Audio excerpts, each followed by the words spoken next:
Hello students, welcome to our channel. आज के इस वीडियो में मैं आप लोग को पढ़ाने वाला हूँ क्लास 11th ओसीएम से चैप्टर नंबर 5 और आज का हमारा बहुत ही ज्यादा इंपॉर्टेंट और इंटरेस्टिंग टॉपिक है टाइप्स ऑफ पार्टनरशिप फर्म। आज के इस वीडियो में मैं आप लोग को पढ़ाऊंगा कि कितने टाइप्स की पार्टनरशिप फर्म होती है, तो ये वाला वीडियो एंड तक जरूर देखना। आगे बढ़ने से पहले मैं आप लोग को बता दूं कि अगर आप लोग ने चैनल को अभी तक सब्सक्राइब नहीं किया है ना, तो इसमें आपका ही नुकसान है। जल्द से जल्द चैनल को सब्सक्राइब कर लो, जिसकी वजह से 11th और 12th आपका पूरा फिनिश नहीं हो जाता, तब तक मैं आपके लिए वीडियोस बनाता रहूंगा।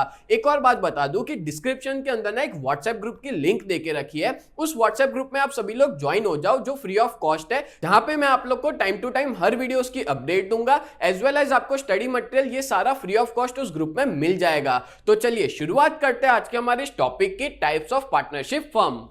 अब बात करें तो types of partnership firm mainly तीन तरह की होती है। सबसे पहली है according to time limit, number 2 है according to liability and number 3 according to registration. ठीक है, देखो number according to time limit के अंदर तीन देके रखी है। सबसे पहली है पार्टनरशिप एट विल, नंबर 2 है टर्म पार्टनरशिप, नंबर 3 है फॉर अ स्पेसिफिक वर्क। अच्छा, ये वाला जो डायग्राम है ना, मैंने खुद बनाया है आप लोगों के लिए, जिससे आपको बहुत अच्छे से समझ में आ जाए, इसलिए यहाँ पे लिखा हुआ है। देखो इसके हाथ में टाइम भी है, तो according to time limit. Then बात करें तो अकॉर्डिंग टू लायबिलिटी। ठीक है, तो दो तरह की लायबिलिटी होती है, नंबर 1 है लिमिटेड लायबिलिटी और दूसरी होती है अनलिमिटेड लायबिलिटी। और रजिस्ट्रेशन की बात करें तो अकॉर्डिंग टू रजिस्ट्रेशन में दो है, रजिस्टर्ड फर्म और दूसरी होती है अनरजिस्टर्ड फर्म। चलो शुरुआत करते हैं सबसे पहले अकॉर्डिंग टू टाइम लिमिट से। तो क्या देके रखा है अकॉर्डिंग टू टाइम लिमिट में? तो सबसे पहला है partnership at will. Partnership at will क्या होता है? तो ये एक ऐसी टाइप की पार्टनरशिप होती है ना, जहां पे विल का मतलब होता है इच्छा। ठीक है, हम लोग दूसरे लैंग्वेज में इसको विश कह सकते हैं कि पार्टनर्स की इच्छा है तब तक वो बिजनेस को चला रहे। जब तक उनको ऐसा नहीं हो जाता कि अब हमको आगे कंटिन्यू नहीं करना है, तब तक वो बिजनेस को चलाते रहते हैं, पार्टनरशिप फर्म को चलाते हैं। In this type of partnership firm the life span of firm depends upon the wishes of the partners. Partners की विश क्या है, कब तक वो बिजनेस को चलाना चाहते हैं, and there is no time limit. और इस तरह के बिजनेस में कोई टाइम लिमिट नहीं होती। And the firm exist till there is unity and agreement among partner. अब देखो ये फर्म तब तक देखने को मिलती है जब तक सारे पार्टनर में एकता है, यूनिटी है। ठीक है, तब तक ये बिजनेस करेंगे, और जिस दिन सबके बीच में झगड़ा हुआ तो बिजनेस बंद भी हो सकता है। ठीक है, and if any one of the partner wishes, अब मान लो कि 5 पार्टनर है, उस 5 पार्टनर में से खाली एक पार्टनर भी ऐसा चाहता है ना कि अब हम लोग फर्म को डिसॉल्व कर दे। डिसॉल्व का मतलब याद है ना, मैंने आपको बताया था, वाइंड अप करना, लिक्विडेशन करना, मतलब बिजनेस बंद करना चाहता है एक पार्टनर। ठीक है, then according to the law के हिसाब से by giving notice he can bring the dissolution of firm, मतलब वो एक नोटिस देगा बाकी सारे पार्टनर्स को और वो बिजनेस को बंद करवा सकता है। तो यहां पे याद रखने जैसा क्या है पार्टनरशिप एट विल में, कि पार्टनर जब चाहेंगे तब ये बिजनेस बंद होगा। बोलो क्लियर हो गया? तो यही पहला पड़ा पार्टनरशिप एट विल। दूसरा है term partnership. When in partnership deed, the time limit of partnership is mentioned। अब आपको पता होगा जब भी पार्टनरशिप का बिजनेस स्टार्ट होता है ना, तो सारे पार्टनर्स के बीच में होता है एग्रीमेंट, और उसी एग्रीमेंट को हम लोग क्या कहते हैं? उसी एग्रीमेंट को हम लोग कहते हैं पार्टनरशिप डीड कॉन्ट्रैक्ट होता है। और उस कॉन्ट्रैक्ट के अंदर मान लो एक स्पेसिफिक टाइम लिमिट लिखी है, जैसे मान लो 1 महीना, 2 महीना, 6 महीने, 1 साल, जो भी टाइम लिमिट लिखी है तब तक वो पार्टनरशिप चलेगी। जैसे ही वो टाइम पीरियड खत्म होगा वैसे ही वो पार्टनरशिप खत्म हो जाएगी। तो इसी पार्टनरशिप को हम लोग क्या कहते हैं? टर्म पार्टनरशिप कहते हैं। And after completion of time limit, एक बार मान लो टाइम लिमिट खत्म हो गई, the firm is dissolved automatically. वो जो फर्म है वो अपने आप क्या मानी जाएगी? खत्म, मतलब बंद मानी जाएगी। हम ऐसा कहेंगे वाइंड अप हो जाएगी। ठीक है, जैसे मान लो कि 2 साल के लिए हम 5 लोग पार्टनर बने या 10 लोग पार्टनर बने। ठीक है, अब 2 साल के बाद जब वो टाइम पीरियड खत्म हो जाएगा तो ये फर्म जो है वो अपने आप डिसॉल्व हो जाएगी। हाँ, अगर हमारी विश है कि हम 10 के 10 लोग साथ मिलकर आगे और कंटिन्यू करना चाहते हैं तो हम लोग कर सकते हैं, बट अगर नहीं चाहते तो फिर हम लोग उस फर्म को डिसॉल्व कर सकते हैं। क्लियर? अब कंटिन्यू करने के लिए भी आपको अपना जो कॉन्ट्रैक्ट है वो रिन्यू करवाना पड़ता है। Still if all partners agrees then time limit can be extended further. मैंने कहा कि सारे पार्टनर अभी भी एग्री है कि और आगे बिजनेस कंटिन्यू करना है, तो वो टाइम लिमिट को एक्सटेंड कर सकते हैं। बोलो क्लियर हो गया? तो टर्म पार्टनरशिप क्या होता है? एक ऐसी पार्टनरशिप जो टाइम लिमिट के बेसिस पे की जाती है, जैसे ही वो टाइम खत्म पार्टनरशिप खत्म। डन। चलो आगे बढ़ते हैं नंबर 3 पे। आगे बढ़ने से पहले मैं आप लोग को बहुत इंपॉर्टेंट इंफॉर्मेशन देना चाहता हूं। अगर आप लोग 11 जीएसईबी कॉमर्स में हो और अपनी प्रिपरेशन बहुत ही बढ़िया तरीके से करना चाहते हो ना, तो आप लोग हमारी इस बैच में ज्वाइन हो सकते हो। हमारी बैच का नाम है न्यू बैच, जहां पे हम लोग 4 सब्जेक्ट पढ़ाते हैं, अकाउंट, स्टैटिस्टिक्स, इकोनॉमिक्स और ओसीएम। और इन चारों सब्जेक्ट के आपको लाइव लेक्चर्स भी हम मिल जाएंगे, मतलब मंडे टू सैटरडे हर रोज लाइव लेक्चर्स पढ़ाते हैं, as well as recorded videos भी प्रोवाइड करते हैं। आपको यहाँ पे रेगुलर टेस्ट दे पाओगे, साथ में हैंड रिटन नोट्स मिल जाएंगे, 24/7 डाउट सॉल्यूशन प्रोवाइड किया जाता है। और इस पूरे बैच की प्राइस जो है वो बहुत ही ज्यादा रिजनेबल है, 2999 पूरे साल के लिए, जब तक आपका 11th फिनिश नहीं हो जाएगा तब तक के लिए। और हमारी बहुत ही बढ़िया सी टीम है। मैं आप लोग को इकोनॉमिक्स और ओसीएम पढ़ाऊंगा, कल्पेश सर आपको अकाउंट्स पढ़ाएंगे, हिमल सर आपको स्टैटिस्टिक्स पढ़ाएंगे। और अगर आप लोग इस बैच के बारे में और ज्यादा डिटेल में पता लगाना चाहते हो तो आप लोग हमारी वेबसाइट को विजिट कर सकते हो। हमारी वेबसाइट का नाम है www.ugt.co.in। इस वेबसाइट पे आप लोग विजिट कर सकते हो। एज वेल एज अगर आप लोग ने अभी तक हमारी ऐप को डाउनलोड नहीं किया है तो प्ले स्टोर पे जाकर के यूजीटी नाम से आप सर्च कर सकते हो, प्ले स्टोर पे अवेलेबल है, जाके डाउनलोड कर लीजिए। और अगर आप लोग आईफोन यूजर हो तो ऐप स्टोर के ऊपर माई इंस्टीट्यूट के नाम से अवेलेबल है, आप वहां पे जाकर के भी डाउनलोड कर सकते हैं। और उसका ORG कोड है VUGKX, उसका ORG कोड है, ठीक है। और अगर आप लोग हमारा कांटेक्ट करना चाहते हो, अपने पेरेंट्स की बात करवाना चाहते हो, तो हमारा कांटेक्ट नंबर है 7202012221। ये हमारे ऑफिस का कांटेक्ट नंबर है, इस पे आप लोग कांटेक्ट कर सकते हो। सच बता रहा हूं, इस बैच में अगर आप ज्वाइन हो जाते हो ना तो आपका बहुत ही बढ़िया रिजल्ट आएगा। अभी तक बहुत सारे ऐसे बच्चे हैं जो इस बैच में जुड़ चुके हैं, और बहुत से ऐसे भी बच्चे हैं जो ऑफलाइन में भी ट्यूशन जाते हैं और अपने बैकअप के लिए वो लोग हमारी इस बैच में जुड़े हुए हैं, और जिनका रिजल्ट भी बहुत अच्छा खासा आ रहा है। तो जल्द से जल्द आप लोग हमारी इस बैच में जुड़ जाइए, जिसमें आपका ही फायदा है। चलो आगे बढ़ते हैं नेक्स्ट टॉपिक पे। तो अकॉर्डिंग टू टाइम लिमिट में तीसरा क्या है, partnership firm for a specific work. एक स्पेसिफिक वर्क के लिए पार्टनरशिप की जाती हो, ठीक है। देखो पार्टनरशिप डीड के हिसाब से, मतलब अगर मान लो मैंने पार्टनरशिप डीड में ये मेंशन कर लिया कि हम लोग ये पार्टनरशिप फर्म जो है वो एक स्पेसिफिक जॉब के लिए बना रहे हैं, और जैसे ही वो स्पेसिफिक जॉब फिनिश हो जाएगी हम लोग पार्टनरशिप को खत्म कर देंगे। तो इसी को ही बोलते हैं partnership firm for a specific work. और यहां पे जब एक बार आपका काम खत्म हो जाता है तो पार्टनरशिप फर्म ऑटोमेटिकली डिसॉल्व हो जाएगी। मान लो कि मैंने 4 लोगों के साथ मिल करके पार्टनरशिप करे कि हम लोग ये ब्रिज बनाएंगे, ठीक है। अब जैसे ही वो ब्रिज बन जाएगा ना, वो ब्रिज का कंस्ट्रक्शन कंप्लीट हो जाएगा, उसके बाद वो पार्टनरशिप अपने आप फिनिश हो जाएगी, ठीक है। यहाँ पे एग्जांपल भी लिखा है, partnership firm for construction of bridge, road, canal, ये सारा पार्टनरशिप फर्म अगर मान लो मैं बना देता हूं, उसके बाद वो पार्टनरशिप अपने आप डिसॉल्व हो जाएगी। तो इस तरह की पार्टनरशिप को क्या बोलते हैं, partnership firm for a specific work. अच्छा एक चीज याद रखना, लास्ट लेक्चर में मैंने टाइप्स ऑफ पार्टनर समझाया था, अब हम लोग क्या पढ़ रहे हैं, टाइप्स ऑफ पार्टनरशिप फर्म पढ़ रहे हैं, मतलब अलग अलग तरह के पार्टनरशिप के बिजनेस के बारे में पढ़ रहे हैं, ठीक है। तो ये एग्जांपल सबको क्लियर हो गया। मैं यहाँ पे एक एग्जांपल देना आपको भूल गया। टर्म पार्टनरशिप में देखो ऐसा भी हो सकता है, जैसे मान लो दिवाली आ रही है, ठीक है।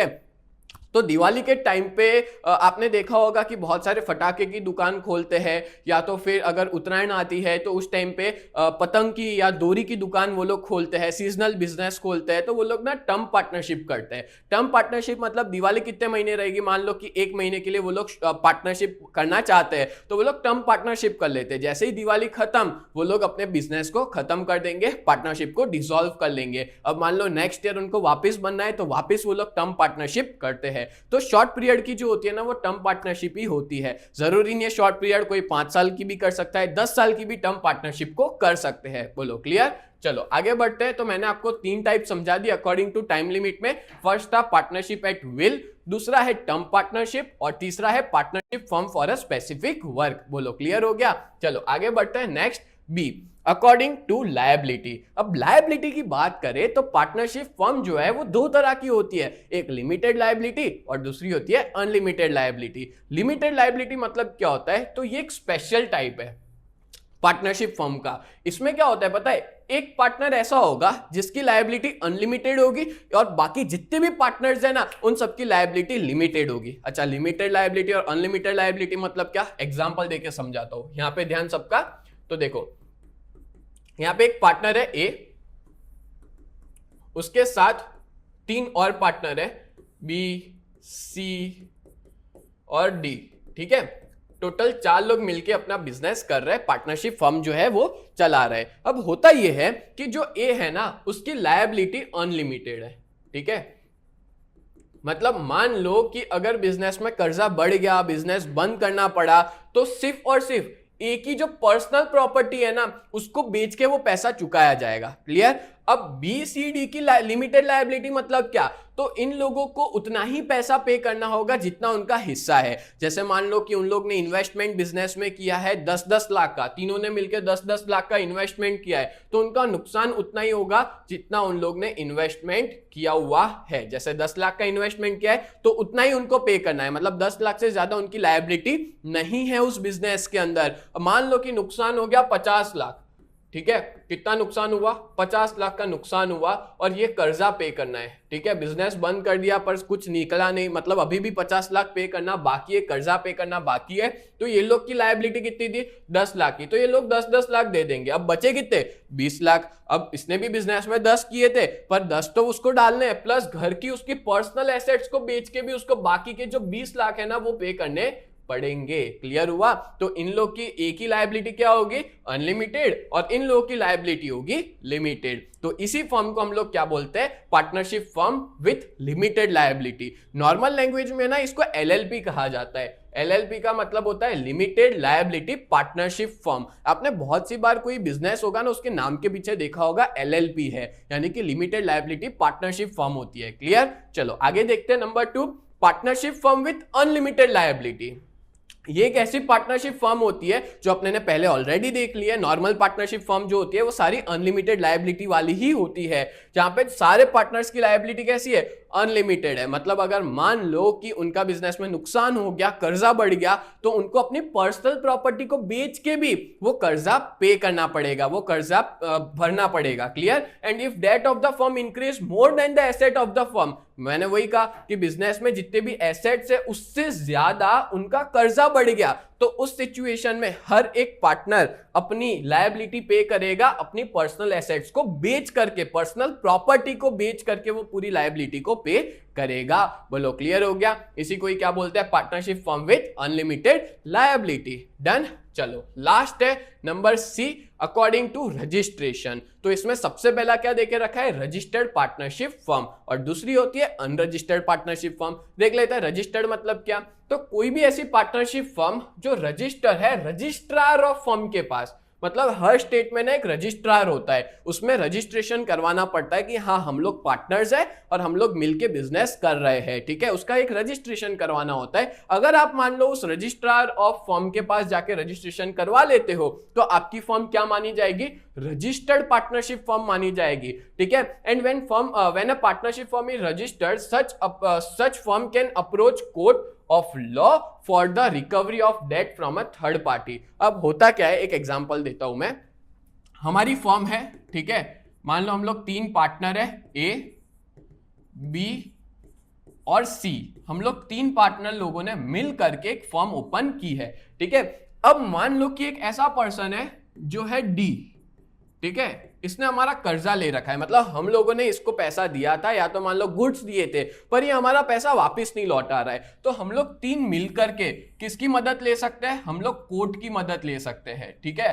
कोर्ट ऑफ लॉ की मदद लेके इस पे केस कर सकते हैं और कोर्ट हमारी मदद करेगी। क्यों? क्योंकि हमारी पार्टनरशिप जो है वो रजिस्टर्ड है, हमने रजिस्ट्रेशन करवाया हुआ है, तो ये एक बेनिफिट होता है, ठीक है। अगर अनरजिस्टर्ड होती ना तो कोर्ट मदद नहीं करती, क्योंकि रजिस्ट्रेशन करवाना ऐसे कंपलसरी तो नहीं कहेंगे, पर करवाओगे तो अच्छा रहेगा क्योंकि कोर्ट आपकी हेल्प कर सकती है। तो मैं थर्ड पार्टी से पैसा निकलवा सकता हूं, किसकी मदद लेके? कोर्ट की मदद लेकर के। बोलो क्लियर हुआ? तो यहां पे वही देके रखा है। And it is not compulsory to registered a partnership firm but it is advisable, यानी कि जरूरी नहीं है कि सारे पार्टनरशिप फर्म रजिस्टर्ड ही हो, पर ये एडवाइजेबल है कि अगर आप रजिस्ट्रेशन करवाते हो ना तो आपके लिए अच्छा है, कोर्ट आपकी मदद करेगी। बोलो क्लियर हो गया? डन है? चलो नेक्स्ट देखते हैं। Number 2, unregistered partnership firm. जब भी कोई भी पार्टनरशिप फर्म रजिस्टर्ड नहीं है, रजिस्ट्रार की ऑफिस में या रजिस्ट्रार के पास कोई भी पार्टनरशिप फर्म रजिस्टर्ड नहीं है, तो इसको हम लोग अनरजिस्टर्ड, यहां पे थोड़ी गलती हो गई है, यहां पे आएगा फर्म, रजिस्ट्रार ऑफ फर्म। जो भी फर्म होती है रजिस्टर्ड, उनके पास रजिस्टर्ड नहीं करवाया, तो हम लोग इसको क्या कहेंगे? It is called unregistered partnership firm, मतलब इसका रजिस्ट्रेशन हुआ नहीं है। बोलो क्लियर हो गया, अनरजिस्टर्ड पार्टनरशिप फर्म कहेंगे। And for such firm it is difficult to recover their debts through the court of law. अब देखो मान लो ये फर्म था एबीसी, 3 पार्टनर है,